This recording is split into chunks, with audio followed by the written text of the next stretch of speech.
And the first time I saw Luis, and I thought, you know, life could have broken him.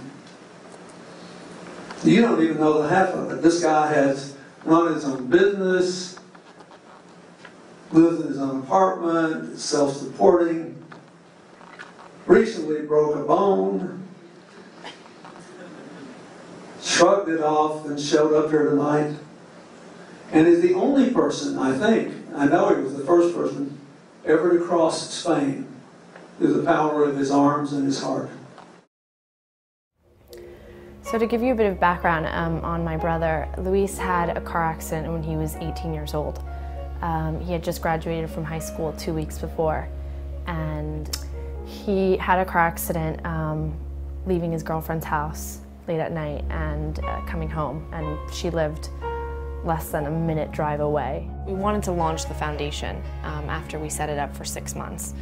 And we thought, well, how should we go about launching the foundation? And we wanted to try to stay as far away from possible from your traditional, typical launch, which would be a party or a benefit or a gala. So we thought, what could we do that would be different, where we didn't have to spend money to raise money?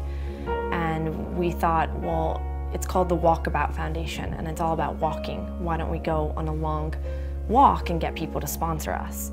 So we started researching and asking people, and we found the idea of going to walk across Spain, and specifically going to walk the Camino de Santiago de Compostela, which is a pilgrimage route. It's a historical path that pilgrims for centuries have been going on, with their final destination being in the northwest of Spain, being in Santiago de Compostela.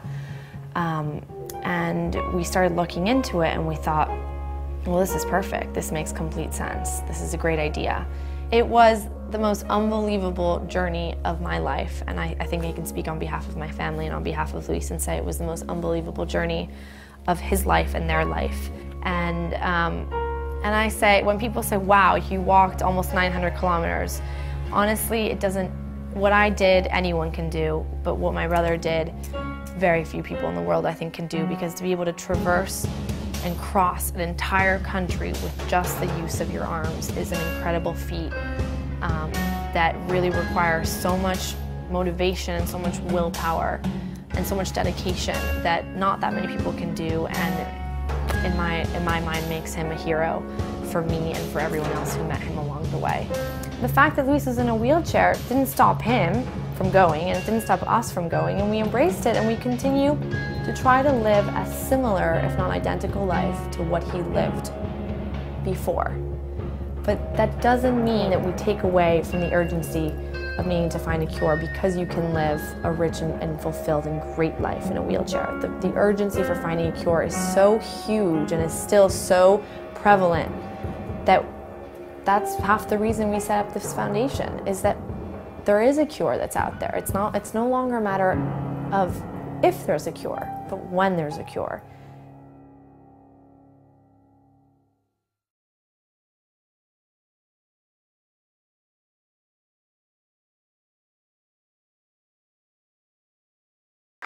When we think of courage, we normally think of somebody who does some big, brave thing, risks his or her life in the moment of supreme challenge.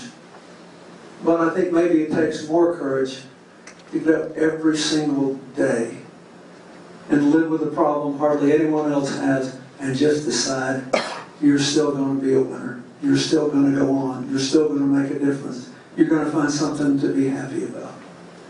And you're going to try to do something for someone else, and not be obsessed with life, what life has taken away from you, but to be grateful for what you still have. That's this guy. He is a very brave being.